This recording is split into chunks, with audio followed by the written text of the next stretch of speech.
आपको पता है जितने लोग अनएम्प्लॉयड हैं इंडिया में उसमें मोर देन 80% लोग गवर्नमेंट जॉब की तैयारियां कर रहे हैं।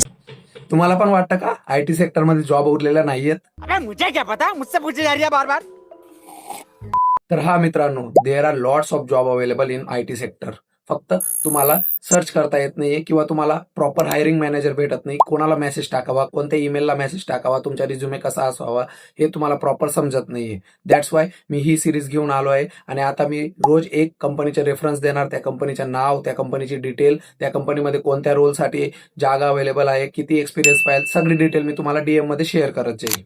हे जे ईमेल आयडी मी तुम्हाला शेअर करतो त्या हायरिंग मॅनेजर सोबत मी पर्सनली कॉन्टॅक्ट केलेला राहतो. आधी मी अप्लाय करतो, मला रिप्लाय येतो, त्याच कंपनीचा रेफरन्स मी तुम्हाला देतो. तर मित्रांनो, मी जे हे रेफरन्स देतो ना त्याचा मला काही एक फायदा होत नाही. फक्त जे 1 वर्षा पहिले मी स्ट्रगल केलेलं आहे जॉब हंटिंगसाठी ते तुम्ही फेस करू नये म्हणून मी तुम्हाला हेल्प करत आहे. तू तो राम निकला रे, देव माणूस निकला रे। तर हा, तुम्हाला पण जाणून घ्यायचं असेल की हायरिंग मॅनेजर कसा शोधावा तर कमेंटमध्ये लिहा हायरिंग मॅनेजर, मी तुम्हाला डीएम मध्ये सगळी डिटेल देऊन देईल. चला तर मग भेटूया नवीन व्हिडिओमध्ये. तोपर्यंत लाईक करा, फॉलो करा आणि बोला गणपती बाप्पा मोरया.